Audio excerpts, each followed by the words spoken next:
So, first of all, I would like to quickly, warmly thank the team that worked really hard to actually prepare this, develop this OROS. So, of course, our two guest speakers, Najma Khatun and Ashish Ghosh, that put a lot of work in their presentation and that will be better introduced later on. We are very thankful also to Myriam Gaillot from Enfants du Monde and Anna Gajardo, from Terre that actually made this OROS possible. Thank you a lot. And of course, thank you to Beatrice Schulter for all the organization, the director of the RECI. So what is an OROS, first of all? In few words, an OROS means online RECI open space.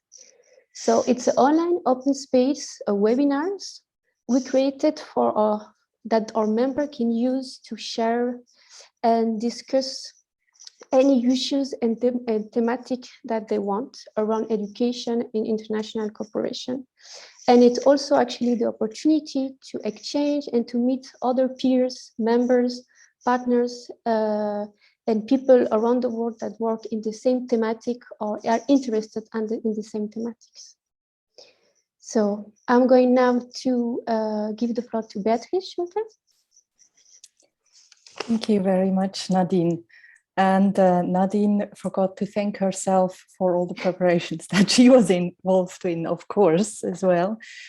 I'm very happy to welcome you all to this OROS on the topic of the right to inclusive education, and which is hosted by Terre des Hommes and Enfants du Monde. And I want to give a very, very quick overview of the framework in which we are talking for the work of RECI in general, but for this OROS in particular. And I'm going to share my screen for that. Yes. Yeah. Okay. So we're going on a kind of the top level of the framework in which RECI is working. You see in the beginning our vision. So RECI envisions a world where the right of all people to access inclusive and equitable quality education and lifelong learning is realized. And the overall frameworks that we work in are the human rights framework and the SDGs. I'm sure you're all familiar with that, but we decided to have a very quick kind of reminder on how this all relates to what we are talking about today. So talking about human rights, education was first anchored as a human right, as a universal human right in the Universal Declaration of Human Rights. So that was in 1948, long time ago. And after that, there were a lot of different treaties and conventions developed which build on the Universal Declaration and which specified the right to education from different perspectives. And I wanted to mention the two kind of key conventions for us in that regard is, of course, the Convention on the Rights of the Child, which in its articles 28 and 29 defines access to quality education. And then in the 4 principles of the CRC, we see that the principles of inclusiveness and equitable education is enshrined. And then I also wanted to mention the Convention on the Rights of People with Disabilities, which has a very long article on education, Article 24. And if I am right, it was actually in that convention that the term inclusive education was first coined. Then the SDGs, probably all of us familiar, probably we use this like in our everyday work. So SDG 4 is about ensuring inclusive, again, and equitable quality education and to promote lifelong learning opportunities for all. And you see here highlighted in green how the vision of RECI is relating to the principles and approaches of the SDGs as well. What I wanted to mention and underline is, of course, that the SDGs, you can see it here, is really based on the human rights-based approach. It's as opposed to the MDGs, which was the previous framework for worldwide joint development. is based on a human rights-based approach. And you can really see that in all the wording and in all the goals as well as in the targets.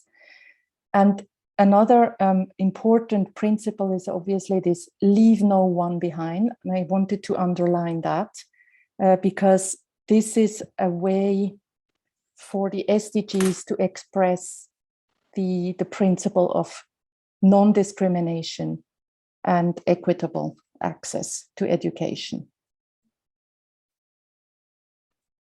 So this is the very short summary of the framework within which RECI is working, and specifically on which today's OROS on the right to inclusive education is anchored. And what I wanted to underline is that when today's OROS we talk about inclusive education, we really take this, this notion in a broad sense, in the sense of leaving no one behind. So based on any potential factors for discrimination or inclusion or exclusion. So the meeting, as you already heard, is shared by RECI members Enfants du Monde and Terre des Hommes. And so we're really happy to have two presenters from the field, as we call it, who can really share, on the one hand, their learning and experience from the Global Campaign for Education course on the right to education, which both of them attended as members of RECI. And they are also going to put it into relation to their work in their countries, in Bangladesh and India. So this is going to be really interesting exchange. The goal is obviously also that all of you who are here, that we also bring in your experience, your questions, your suggestions, your ideas or experience or best practices that you have, also your challenges in today's discussion. Please do, during the presentations or any exercise that we are doing at the moment, if you feel you cannot ask a question or add a comment that you would like to share, please share it in the chat. We are going to periodically go back to the chat and make sure that we can take up the questions or comments that you have or anything that you would like to share. So please use the chat. I hope you have found that. So I'm pleased to introduce to you Najma Khatun. She's working with Enfants du Monde since February 2017. But has more than 11 years of experience in the field of education, in the national and international organizations in Bangladesh. With Enfants du Monde, she had an active role in our Bangladesh education programs when it comes to contextualization, implementation of the pedagogical approach based on local needs, also working on ensuring quality in the teacher training and in the classroom learning. She has a background as a teacher and a trainer and has developed many training programs and also helped us develop education material for our programs. So I'm very pleased that she could join the Global Campaign for Education course on Right to Education last year. And she will now present us with a short overview about the course, the key contents that have kept her attention, the main lessons learned also that she has taken with her during this course, and hopefully be able to spread the word about the course, why someone should be interested in taking the course, etc. So I directly hand over to you, Najma, for your presentation. Thank you, Miriam. And thanks to Beatrice and Nadine, of course, because she's doing this great thing, the magic thing of scrolling down and doing the presentation and so on. So here I would really like to stop my video a bit. I mean, for the time I'll be doing the presentation due to the fact that the connectivity is not so good today. So just I cross my fingers so that I can cover today's event. So just sorry for that. Okay, As we embark on this great collective journey, we pledge that no one will be left behind. Recognizing that the dignity of the human person is fundamental, we wish to see that the goals and targets met for all nations and peoples around the world and for all segments of society. And we will endeavor to reach the farthest from the behind first. So with this positive note, I would really like to start today's discussion on the presentation, which is on the right to education and right to education and the second interdisciplinary course. So when we say about the course, interdisciplinary course and right to education, there, before going to that, I would really like to show you some data and the challenges which brought up by this pandemic, which was very uncontrollable to all of us. Like we can see that during the pandemic, schools were fully closed in some countries, and in some countries it was operating with limitations.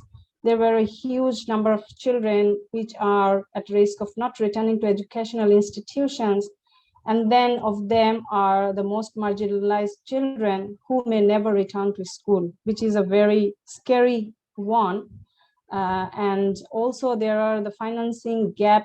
I mean, there will be the financing gap in the low and middle income countries, which will be coming in the next months.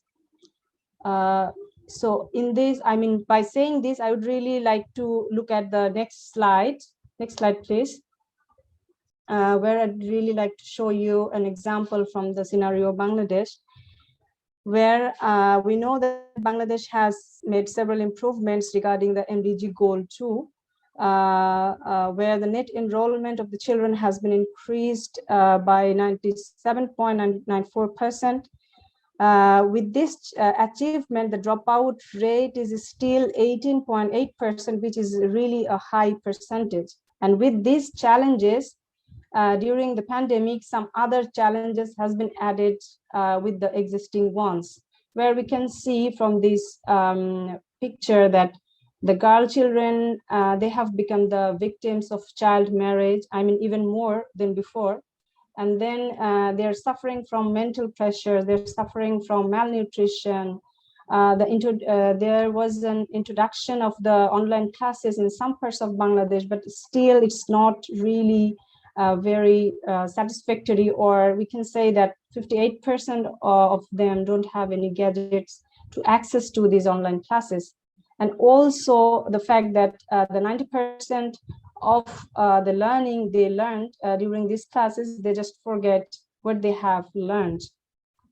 So with this, we can say that this data is enough to understand that the challenges of ensuring the rights, education rights intensified with the existing challenges. And this is, I mean, this is something that we have to work to reform or to review what we have planned from before, so that we can plan accordingly in the coming days. Next slide, please. Okay, so while we mentioned that we have to reform the existing planning, which was from before, so in doing so, we have to really look at some of the educational planning that can come forth within our working strategies. Like the first point, as we mentioned before, that understanding the need and redefining the strategy will be a key. And then when we redefine the strategies, then it's really important that we prioritize the most marginalized groups, so that no one is left behind from this right to education. And then it is also very important to ensure to protect the health and safety of the children when they will be returning to the school. And also the financing gaps have to be eradicated, because and in doing so, the public private actors within the country and from the international donors have to be increased. Otherwise, all the activities will be, I mean, the planning will be in vain, will go in vain. And then on top of everything, if there is a monitoring strategy in place, then it will be really helpful to track the progress, and then the proper utilization of the funds can really be ensured. Next slide, please. So as we know that due to the pandemic situations, the education sector is suffering mostly, I mean, in all of the countries, whether developed or underdeveloped, or even in the developing countries. So it has been evident from the situation we suffered that the resources and the kind of readiness would have been required to cope up with such an situation were not in place, or in any ways achieving the education inclusion will become much more challenging in the coming days. So why I'm telling this, because this second interdisciplinary course will really be helpful in understanding those learning, that how we can redefine, how we can plan for the coming days. So while we talk about this interdisciplinary course, then we can see that this course really includes several thematic areas where the relevant understanding from different topics were introduced to strengthen the knowledge and practice of the education rights. And modules, there were 4 modules. We will be coming that later on. So the modules were focused on education rights, different strategies and examples, and how these rights can be ensured on education, and how this inclusion and education financing can be made possible. The course was really made in a way that it can, I mean, the thematic areas can interconnected with each other. That is why it is called the interdisciplinary course. And also the interdisciplinary practice and assessment can really important to advance the construction of the holistic capacities so that the defense mechanism and the promotion of the education right can be maintained and ensured. The course really helped me, and maybe who will be taking this course can help them so that, because I mean, all 4 modules were, planned in a way so that the participants joining can discuss openly and then analyze what they worked within their organization, within their country situation, and then re-examine that how these working strategies can be improved, can be developed in their respective societies of the participants, and how this can help in reform or in build the further planning. Next slide, please. Okay, so while we mentioned that this course can help in many different ways, so it's really important to look at the objectives a bit, where the course was introduced with the 3 objectives, where we can see from this slide that to support the GCA members, member organizations in the development of technical and political capacities of their activities and associates, for the defense and promotion of right to education, and facilitate the setting up of discussion networks and good practices exchange within the interconnected areas of education on the right to education. And the last one was to promote a more comprehensive understanding on the right to education and critical analysis based on the political practice of GCE members. So actually, the course helped me in a lot more ways, because based on these objectives, the course focused on 4 interactive modules, which were specifically outlined with 4 thematic areas, which we will be coming later on, in a way so that the participants can learn through an interdisciplinary approach and will be able to connect with their own work. Moreover, several reading documents were shared before each session by the respective course instructors, so that participants can have a look and relate with the discussions. And the modules were discussed during 8 sessions, which consist of 90 minutes per session, And each module covered both theoretical presentation by the course instructor and an open discussion held afterwards, where participants share their experience and even the challenges, and they ask the questions related to the topic of that module. Next slide, please. Thank you. Okay, so we mentioned before that there were 4 thematic modules, and then like other courses, the course started with an induction session, and then after all the modules has been introduced, after the course ended, then there were an academic work which also to be shared. And the course was really in the virtual mode, and it was really good. Actually, for me, it was really good because I can join to the classes after my office time, and then it was really good because if someone misses any class, then he or she can have the learning from the recorded classes, which can be utilized from the platform later on even. And the convener, as I mentioned here, that the Global Campaign for Education and the University of Costa Rica was the conveners. And 90 minutes per session, per module, which I mentioned in the previous slide. So let's just look at the 4 interactive modules. Let's go to the next, yeah, okay, thank you. Okay, as we mentioned before that the course contained 4 interactive modules.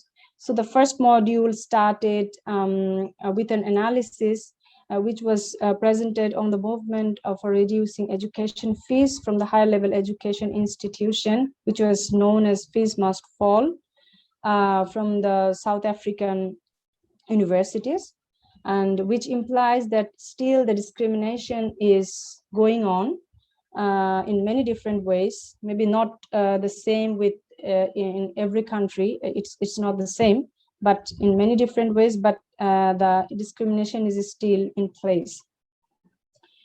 And then the analysis was based on the protest, but actually this helped me to understand the discrimination in my context as well.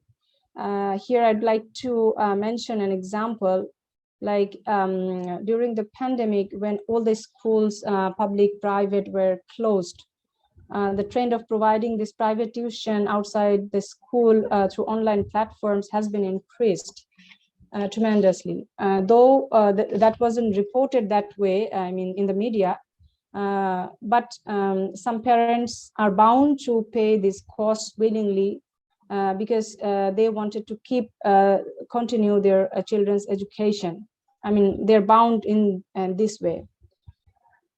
Then even from the government, the Secondary and Higher Education Department released a notice regarding the tuition fees by saying that, well, the institutions can charge the tuition fees only and parents are exempted from the other costs.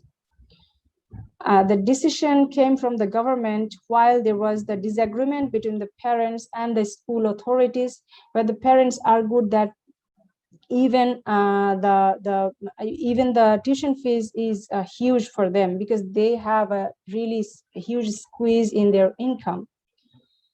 So for me, I think that this module can help, the learning from this module can help that how such disagreement can be handled without harming anybody from the activities. And this can be a part of the advocacy activities. I mean, this learning can be a part of the advocacy activities where the policymakers and also the law and enforcement department can learn and plan how to deal with such situations and learn how to help to reducing this inequality from education. So this is how I understood from this module.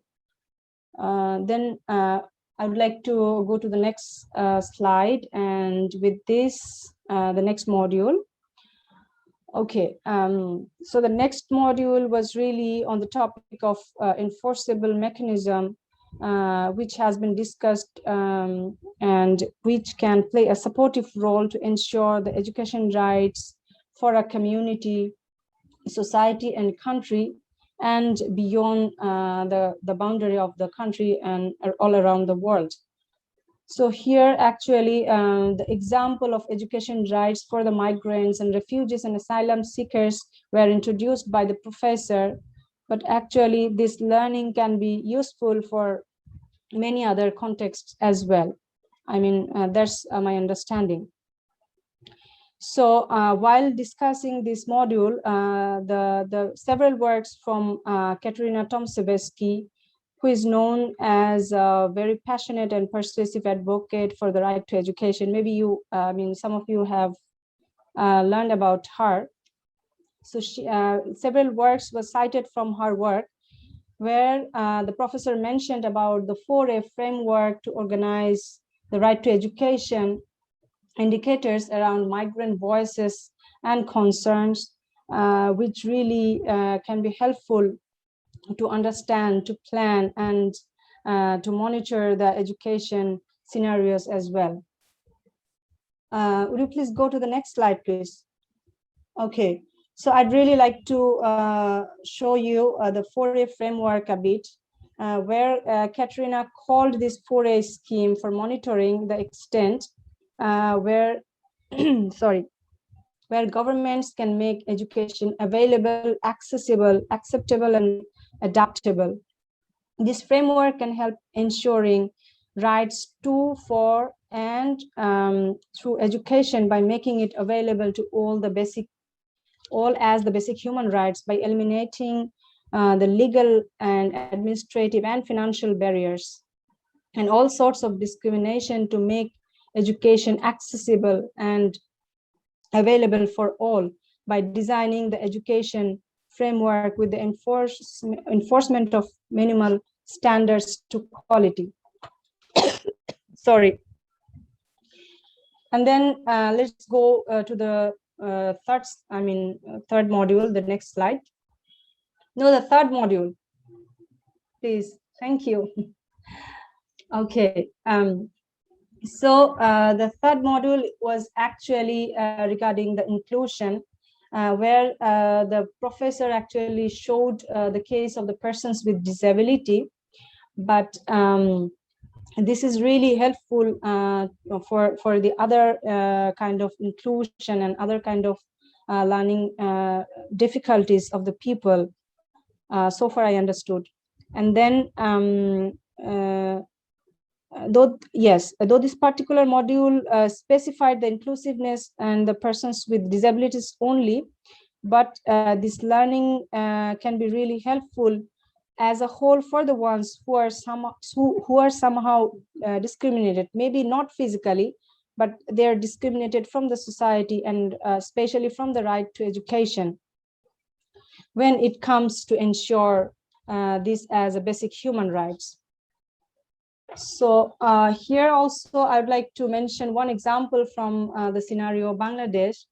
Like I mentioned before, that there we have several achievements regarding the indicators of MDG 2, but still we have to go a long way to surpass the inclusion.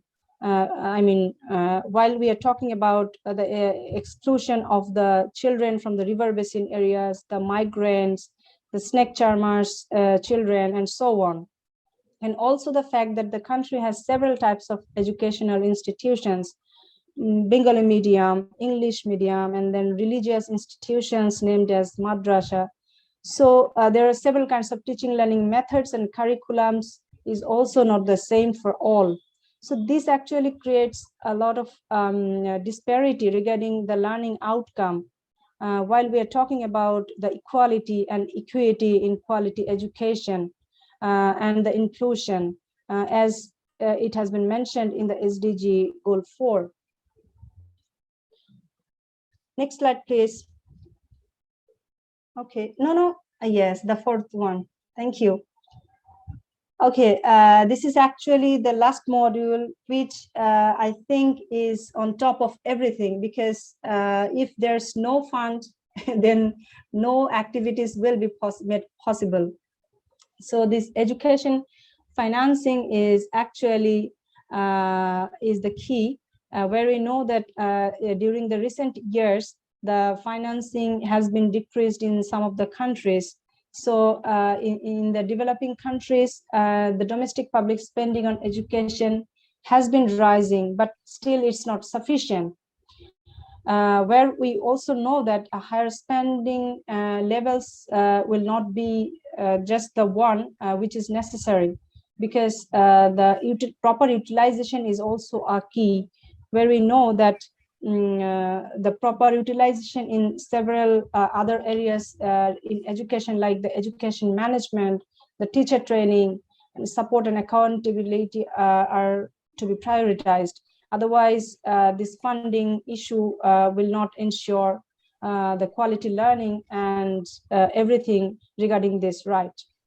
And also here, I'd like to mention that like in Bangladesh, again, I'm back to Bangladesh, because during the recent budget, the budget has been increased by only 1%, I mean 0.01% than the previous years, where the educationist mentioned that this allocation has to be at least 15%, due to the fact that different preparedness and reviving planning are required due to cope up with the COVID-19 situation.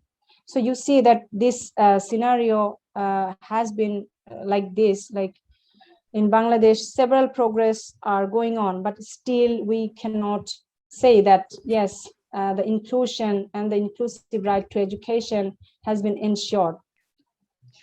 So by now, while we, in the beginning, we say that, okay, this is the interdisciplinary course. So by now we can support our idea of the statement that the right to education can better be understood for implementation in our working strategies when we are able to link up among the areas of intervention and can establish a synergy between the interrelated topics. Next slide, please. So thank you, everyone. Thanks for listening. I'd really like to know that if you have any questions and even comments, so maybe later on, while we are in the group work, then we can discuss on this. Thanks, everyone. So I think maybe we can go forward. And just I would like to introduce in a few words Ashish Ghosh. Has been working for Terre des Hommes Suisse in India for 15 years as the regional and national coordinator, where with his team, he supports local partners. We are actively working to promote children's rights and sustainable development, following an approach that is fundamentally based on the human right to education and on the equal access to quality education. Despite considerable efforts by the Indian government to promote and improve access to quality education, India remains one of the most unequal countries in the world in this regard. So there are many challenges. Thank you in advance, Ashish, for your presentation. The floor is yours. We can't hear you. Thank you, Anai, for your wonderful introduction. And first of all, I would like to thank RECI for giving me this opportunity and also selected me for the course we attended last year, that Human Right to Education, which was really helpful to re-strengthen our motivation in working in the field with the children, with marginalized and vulnerable children. As we have seen in my previous presentation, that one of the modules, of course, organized by Global Campaign for Education we attended last year was Equality in Education. In this presentation also, I would like to highlight the concept of inclusive approach in education. Means all children should have equal access to quality learning, irrespective of their caste, creed, sex, religion, community, etc. And also, as the aim of SDG 4, we have seen that there is a need to ensure inclusive, equitable, and quality education. So my presentation would be on that, and we will focus on that. Next. The first question is, why inclusive? Why do we talk about inclusive? As we know, inclusive quality education is the key to right to education. Inclusive education is a must for the children and students who do not have equal access to quality learning. So there is an extreme need, or there is a immense need to transform this existing system to include those who are being neglected or denied for a long period of time in our civil society. It is also equally important to explore the scope of inclusive education with a positive approach. The term positive approach is very important, which I will explain later on, since it is not still universally accepted. And marginalized and disadvantaged children must have equal right to education as others. This inclusive approach will help to build an effective social capital, which is important in today's world. Finally, we need an single inclusive education system is needed, which means all, no exclusion. Next. As you know, India is a land of contrast. There are many contrasts, many discrimination. Even though India is one nation, it still has many contrasts, discrimination. You must be knowing that India is one of the most ethnically and religiously diverse countries in the world. Indian citizens are divided into various groups: ethical, social, religious, caste, linguistic, and regional groups. And top of that, if we concentrate on these 4 or 5 sections, economic, you will be knowing that in India when we talk about different groups or different aspects, there is not one nation. Even in India, we are 2 Indias, one for rich, one for the poor, and also there is a middle class. So we can see on the economic periphery also, there are many divisions, many discrimination. 80% of countries' wealth is concentrated in the hands of 10% of Indian population. Culture, as you can see, there are many culture, many groups, so they have their distinct culture. Social, not only from the caste-based society, but apart from the caste-based society, there are many other groups. Geographical, which is also important, because as you know, India is a huge country, 7th largest country in the world. So that's why geographical differences, geographical contrasts are also highly visible.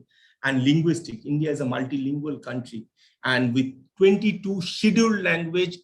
Apart from that, there are at least 100 languages which are being spoken by more than 1 million people.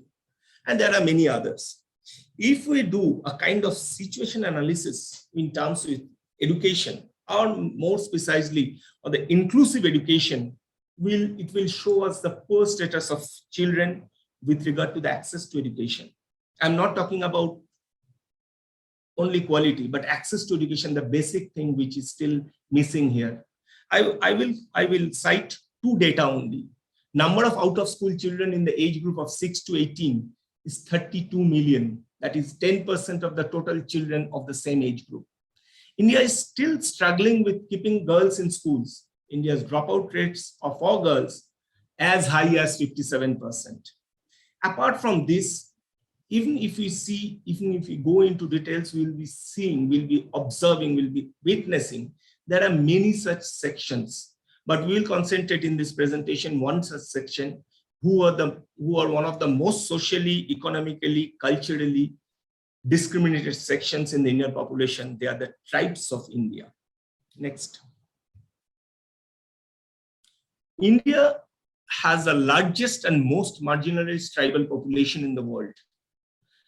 And these tribals are the original inhabitants of this land, and they are known as Adivasis. A number of these tribals as 8.6% of country's population, which is around 103 million.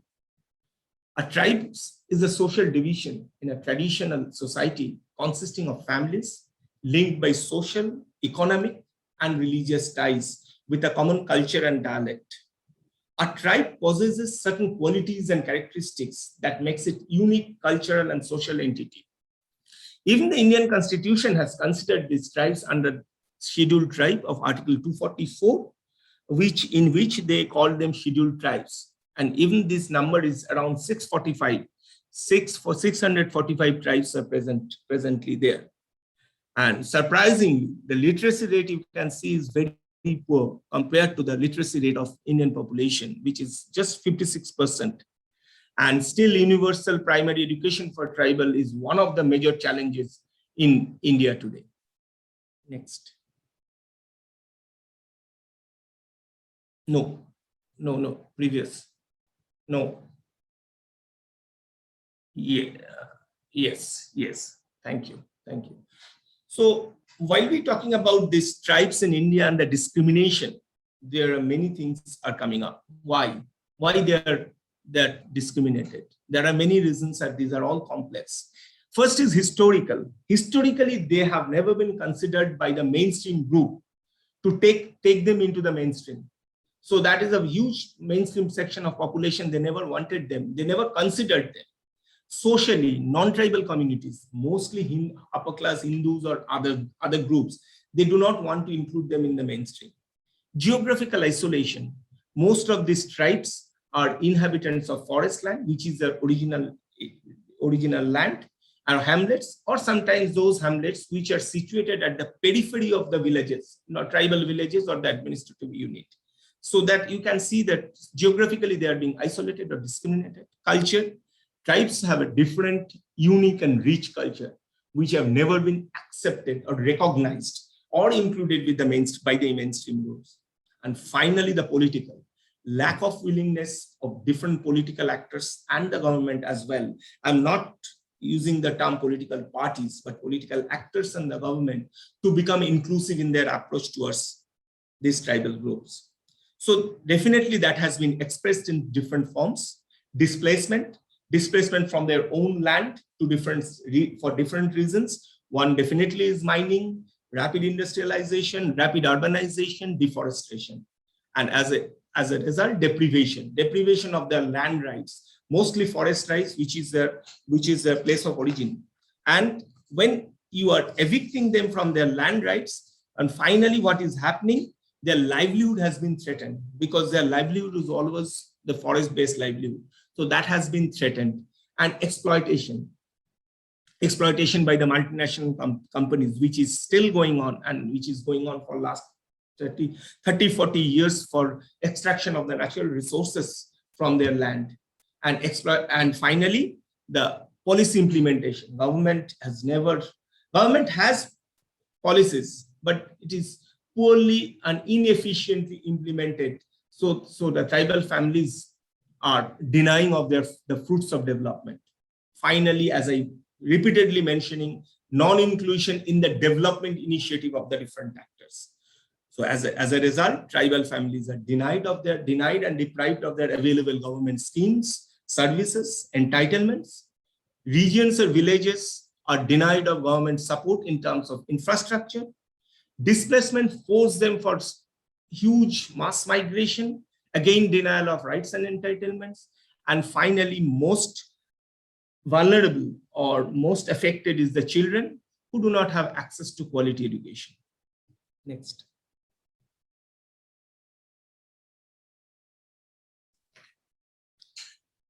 As you know, as I have already mentioned, tribes are one of the most vulnerable sections of the society, who are mostly living far from the administrative unit. Therefore, government support schemes, services are not reaching them.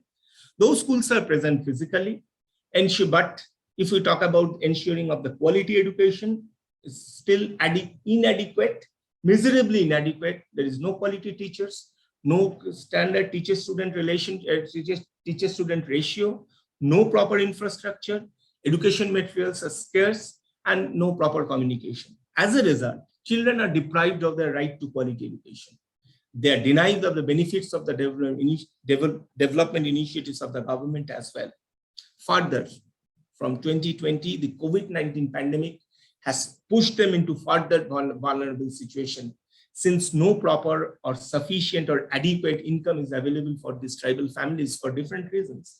Along with many challenges now, access to education is a distant dream for the children of these tribals. Since government is not proactive enough to link them with its development drive, a large section of tribal children are discriminated and not included in the process of quality learning. One of TDS Swiss projects in India has included tribal villages, 15 such tribal villages in Jharkhand, a state in the eastern part of India. And Jharkhand already has around 30 to 40 major tribes, and of which TDH project is concentrating on 4 major tribes: Santhal, Sabar, Munda, and Bhumis.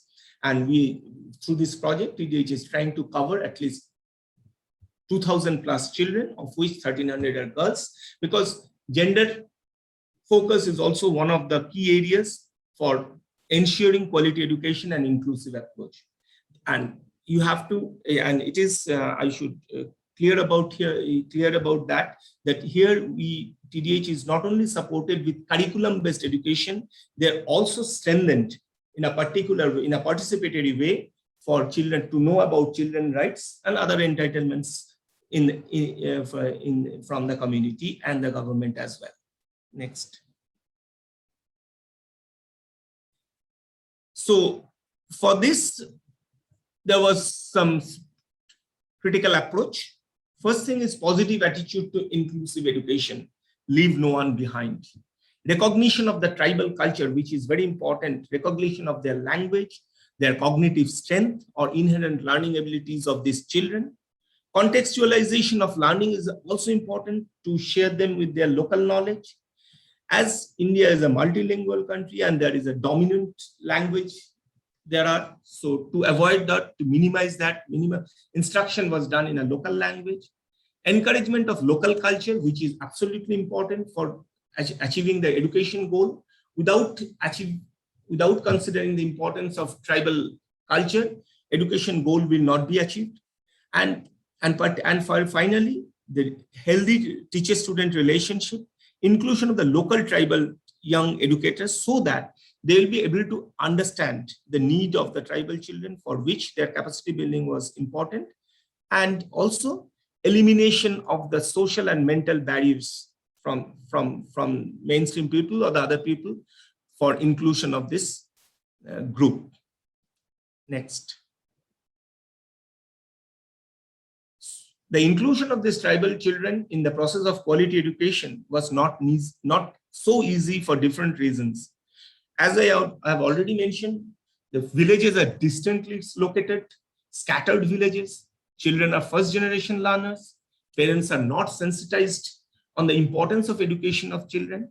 Public schools are not supportive enough for accessing education by these children. So therefore, in this context, this project committed to undertake some concrete steps for inclusion of these children and to bring effective changes in their life. Community mobilization. Without mobilizing the community and to take entry into this community for including them in the education process would be difficult. As I already mentioned, parent sensitization was important. Involvement of families was also important because we tried to involve those mother of this family. So that is also one of the areas. So this brings us a kind of an integrated approach.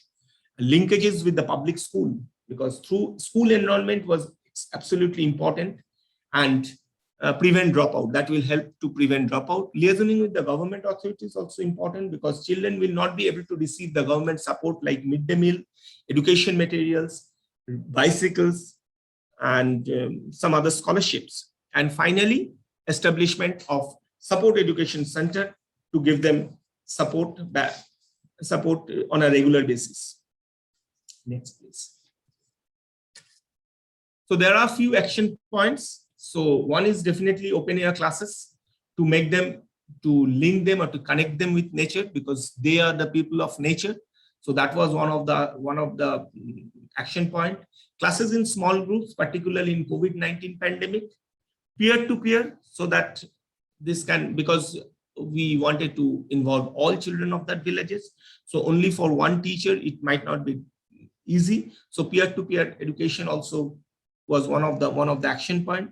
Training of teachers on interactive and participatory pedagogy, which is a key to quality education. So participatory pedagogy was one of the areas this project wanted to focus.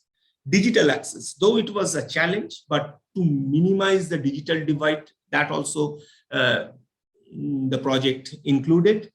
And another very important issue was science subject of science, because for which you need laboratory-based experiment, which was not possible in those scenario. So the project introduced mobile science laboratory, which was working very well.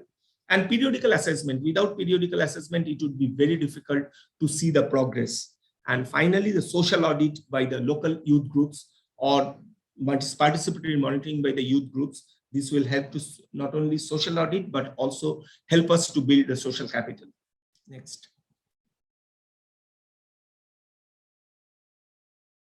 Yeah. Despite our tremendous effort to include such children, there are many more tribal children who are unable to access to right to quality education. So we have witnessed challenges. Therefore, the ways to overcome the challenges is a continuous process. First is we need to analyze the meaning and scope of inclusive education for the marginalized children, particularly tribal children, within the framework of the state obligation. I will reiterate this word, state obligation. So without taking the state obligation, it would be very difficult to introduce this inclusive approach. Continuously, you have to do the barriers analysis. That is important, mapping of these barriers, the challenges. Then only we'll be able to see the potential ways to overcome them.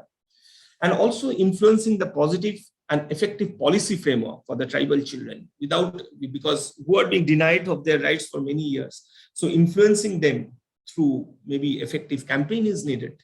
And policy implementation, also another bottleneck for all of us, particularly a country like India, where we need to develop the pressure group from the community, and in which children and youth, who are the actors of change, who played a very vital role in creating pressure on the government to implement the education, right to quality education in the community. And finally, a systemic reform is important for which has to be evolved in terms of approach, structures, strategies, and review mechanisms. Next, please. No, I think there is another. Yeah. So finally, I would like to mention that there are many more such children in India, not only tribals, though our focus was on the tribals. Let us include all of them. All means all. So that should be our drive in the future, to have inclusive approach to ensure the right to quality education, not only education, quality education. Thank you all for your patience hearing.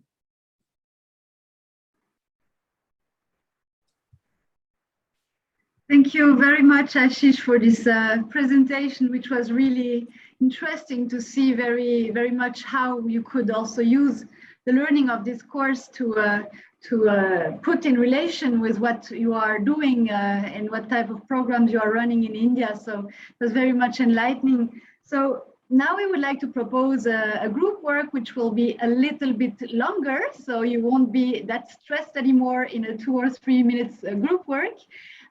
More in-depth exchange of experiences, and to let you discuss on different issues. One of them, again, relates to your work in the different organizations that you represent, is how does your organization address the issue of inclusion in quality education? So it's about exchanging experiences on strategies, tools, recommendations for how to deal with learners and children at risk of exclusion. And second question related to the first one maybe is the question of the main challenges that you encounter while trying to put in place tools for inclusion with regard to the right to education. So welcome back. Wow, how interesting. That's my impression from the quick exchange I had in the groups. I'm excited, and yes, it was too short as always. But I would like to suggest that at least we have a quick look at each of the groups' kind of results. I hope you managed to identify someone who can say a few words of, you know, what the key points were that you discussed. I will share the screen. You have 1 minute, not more. So like this. I will be very tough. We will start with the first group. Who can say a few words? That's me. I'll use my Italian very quick speaking so I can make sure I'm using my full minute. So what we talked about in terms of inclusion, the different organizations we work for will focus on different areas. For instance, gender, I think it was very interesting about looking also how in the curriculum women are portrayed, which is an important work as well, if we want to make sure that there's representation 50-50. And then, of course, thinking about children with disabilities and the different backgrounds in terms of migrant refugees. And also from Terre, the different approach, including protection, participation, and education, and seeing the things, how they're interlinked all together in a program rather than seeing a bit separate. And then challenges, I think the big one that came out was political will to include different groups with the different kind of issues that can arise, but how to address situations in case there's no political will from government to do an inclusion. And then important point about advocacy and also educating the mainstream society. And I don't know how long that was, but I'll stop here. That was really good. Is there anything important that the other members of the group would like to add? Or questions from the other groups, remarks? Thank you, Carla. Okay, we'll go to second group. You can also put your questions or comments in the chat. If you think, oh, that group did really great work, that's welcome in the chat as well. Okay, group 2, who can say a few words about this great work that you did? We haven't really defined who will speak, so I mean, I'm happy to do it, but otherwise, please go ahead if someone else from the group wants to speak. I think, Miriam, you can go on, please. Okay, so we didn't really go very methodically with the 2 questions. I mean, we really wanted to talk about the pandemic and the way that the pandemic affected the issue of inclusion and how even more children got excluded and how and why. So we went to the issue of the digital divide, actually, which has really been shown during this crisis with low access to the different technologies which you would need to be able to access all the online platforms and other learning attempts that have been put in place by the government in response to the closure of schools. Here again, you could see these multiple layers of exclusion or marginalization, which just add upon each other. For instance, in tribal populations, when you have no access to internet, etc., how inventive the partners have to be able to go around this fact and still be able to offer education even if the schools are closed. So we heard a bit from the local partners of Terre des Hommes Suisse in India, which was really nice and complemented well the presentation of Ashish. We heard also from experiences in Colombia and other Latino American countries, which were to a large extent very similar with other issues. So people have smartphones, but they don't have the type of abonnements which would enable them to really access the government platforms, but they have WhatsApp, so using WhatsApp for teaching, learning, etc. So again, this great flexibility and inventivity which has been shown during the crisis. And then some of the challenges which are, prior to the crisis and might have been even worsened during the crisis have been listed also. For instance, mental health challenges, health and nutrition challenges linked to school closures, etc. So I will stop there. Maybe I'm sure it's a minute or more. Thank you, Miriam. Anything that the group would like to add, because it was so important for that member of the group? No? Questions? Again, I invite you to put comments, feedback to the groups or questions in the chat. And while you do that, we will have someone from the third group summarize your discussions. I can do, or if Andrea, please. Okay. So we started that everything or a lot of our work starts with the systematic needs assessment, where we already try to give disadvantaged group voice, but in the end, the challenge is already the need in many of our contexts, taking the example from India, but also Zimbabwe, Myanmar, South Sudan. The need is often endless, and the size of our organization already limits a bit that we can really include whoever is disadvantaged, as we're not the United Nations, and not even the United Nations or someone like this can do that. So our program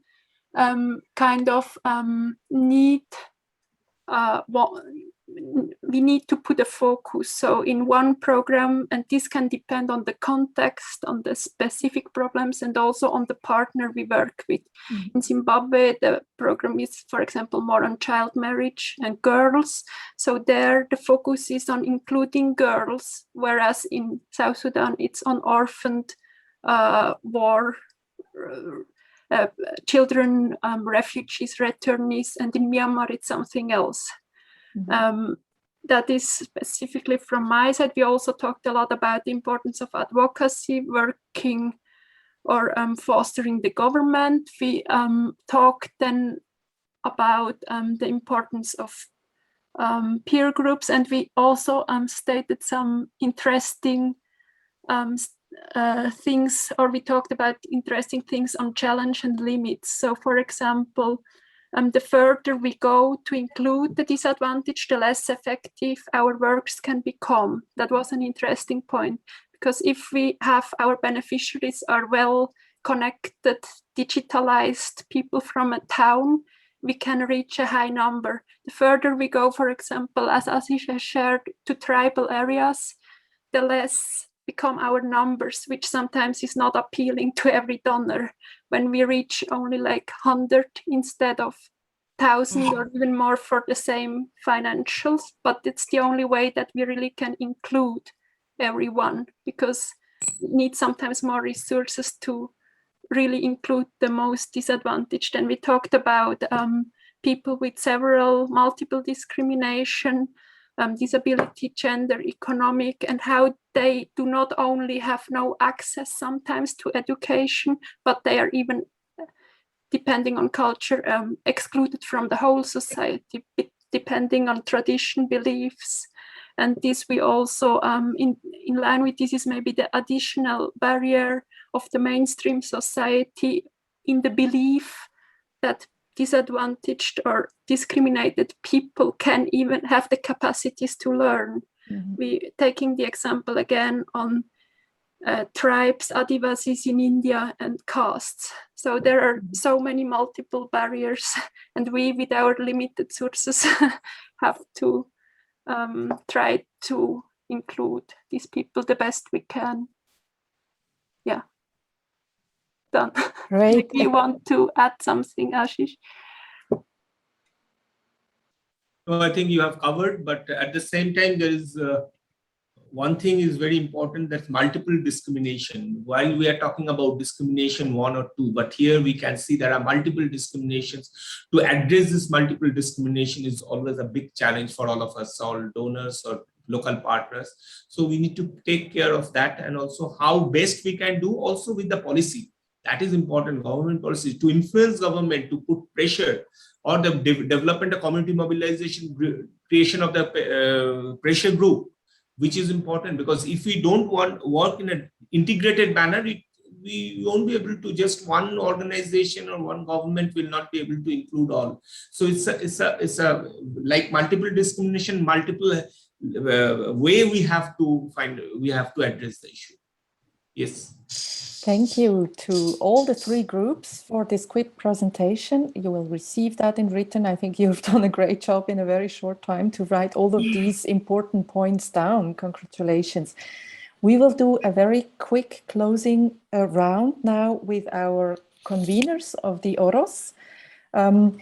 Anything you would like to say about, the discussions we had, anything you learned, or any topic that you think we should go deeper also in the future? Anahi, may I ask you to start? Yes, just first of all, I would like to thank and congratulate Najma and Ashish for the hard work they did for preparing and this presentation. Thank you very much. Thank you to the RECI too, to giving us this rich opportunities for exchange between members. I think it's very important. And just to finish, to close, I would like to stress maybe just 2 points that it seems to me very important. It's the issue of training us and training the partners with we were working. In this issue, I think it's very important to have a continuous training because there are big issues education sciences are advancing. So we have to be aware of these results. Mm-hmm. And the second point, it's the importance to know that inclusion implies a real conceptual redefinition of what the norms mean. The norms being diversity in an inclusive approach. Mm-hmm. And I think this new understanding of the norm has enormous implication for the educational practice, and I would like to stress that point. Thank you. Thank you so much, Anahi. Najma, would you like to give your concluding remarks, please? Thank you, Beatrice, and thanks everyone who joined as participants, and also to Beatrice and Nadim and Anahi and Miriam, because they helped a lot during the process which we presented today. So a great thanks to them, and a great thanks to RECI as well by choosing me and giving me the opportunity to take this course. This course actually was a kind of turning point, because from my point of view, I have never been worked in inclusion and so on. This point was within our process, but explicitly has been come in my understanding in a better way through this course. So thanks for this. And with this learning and with the discussion we had today, so 2 key points I would like to mention here, that one is somehow complementary with what Anahi just mentioned, that I think that quality teaching learning is really a key, because if we are talking about inclusion and including all the children under one umbrella of right to education, so it's really a key. And also I'd like to add one more point, that to monitor the strategies and the teaching, learning, and everything which is going on under the activities is really very important. Otherwise, what we plan will just go in vain, and we cannot track down that how much we developed for this process. And so on top of everything, if we aim to ensure the SDG goal 4 by leaving no one behind, so we can say that the definition of inclusion has to redefine. This is really a major point after we face this kind of pandemic situation we faced, all the countries faced. So from me, this is the learning. And again, I'd like to thank all of you for this wonderful event and all the efforts that you have been, put for ensuring this event. Thanks, everyone. Well, thank you very much, Najma, for your words and for your tremendous contribution to our today's OROS. Please, Ashish. Yeah, once again, it's a pleasure and it's an honor for me to be part of this RECI OROS and how you have helped us for taking this course. And initially when we planned to join, then I had a little confusion whether I will be able to do it because the 2 months, 3 months course. So I was little skeptical about that. But finally, when we started, and it was like an addiction, and every week I left all my work and I used to come as early as possible from my office, and I continued it. And finally, this platform is really good for me because we can present you what have we learned and what re-strengthen our effort. Because I took one key word from my learning, that is all means all. Whenever we talk about inclusive, we talk inclusive, yes, this section, that section, but this keyword all means all. So we have to include all. I mean, I don't know how but we have to have that effort within us, and we have to have that conviction within ourselves, without which we really cannot reach. There are many struggles, many challenges, but somehow we need to recognize and we have to internalize this feeling that we need to include them. Inclusive approach is the only approach to bring right to quality education, not only right to education. We talk about right to quality education. Thank you, Beatrice. Thank you, Nadine, Anahi, Miriam, and Najma as well for wonderful collaboration and all your continuous support. Thanks a lot. Thank you so much, Ashish, for your contribution to the OROS and your passionate speech. We will ask you for advocacy. Really great. Thank you. And Thank please, you. Miriam, as our fourth organizer of the meeting. Yes, thank you very much. So for me, what really resonated today, hearing about Ashish's presentation, is a thematic that we also try to address a lot within Enfants du Monde, which is actually the cultural relevance of education, which is so much linked to the right to education. So through Ashish's presentation, focusing on the issue which are facing the tribal populations, it's really this limited cultural relevance of education in highly centralized systems, which are, difficult to adapt to the different types of people who live in a country and to multicultural societies, which really also sometimes put a hierarchy between different cultures.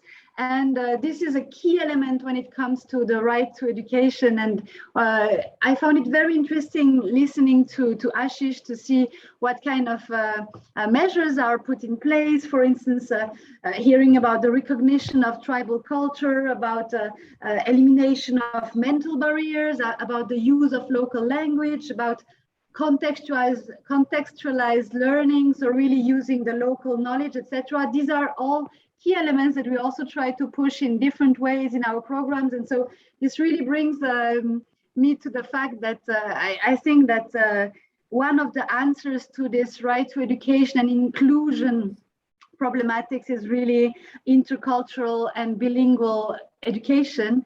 And this also relates back to this 4A framework, which was presented by Najma, and especially two of the A's, which are more about the acceptability and the adaptability, which I really find always a good guide now when it comes to assess a situation and see how to act. So this is, again, a learning which I take with me and makes me newly motivated to give even more effort on this cultural aspect of the right to education. And maybe just the last point, what I found great today is that we had participants from all around the world. So we were maybe not used to have so many online events before, and some of the aspects might be cumbersome, but others are really great. And this is about being able to speak with people from Colombia, India, Bangladesh all at once. And I found this very rich and colorful as such, and enjoyed it very much. So thanks all for participating. And thank you, Miriam, for your closing remarks. To all the content remarks that have been done by the four, I would like to add, I don't know, maybe add, but reflect on something maybe from a different angle that was impressive for me from the group work, that I realized again how important, when we're talking about trying to reach everyone. Ashish said, yeah, we have to try. I think I would like to underline that. We can sometimes say, okay, we can't help everyone, but we can try. And I think the rights-based approach, as you presented it today, and as we discussed it together, the analysis tools that you discussed also, I think they help us to be more successful in trying and continuing to try. And what struck me was also to understand again that, yes, of course, we need to involve politics. We need to have change on the policy level that helps us to scale up, but also at the same time, always to have this community approach to make sure that we can reach children with multiple exclusion factors. That we can't do that through a policy. We have to, how can we reach a child today who has multiple discriminations, is really to the community approach to maybe, you know, address cultural issues of hiding children with disabilities. It still exists. And when we're aware of that and link the two, then I think we are doing really great in trying to reach everyone and every child. And maybe the third point I wanted to mention, it's been mentioned about funders also, the difficulty sometimes to convince someone to fund a project where you don't reach, I don't know, thousands of children with a little amount of money, but you actually reach the most excluded, is a plaidoyer from my side. We also need to educate funders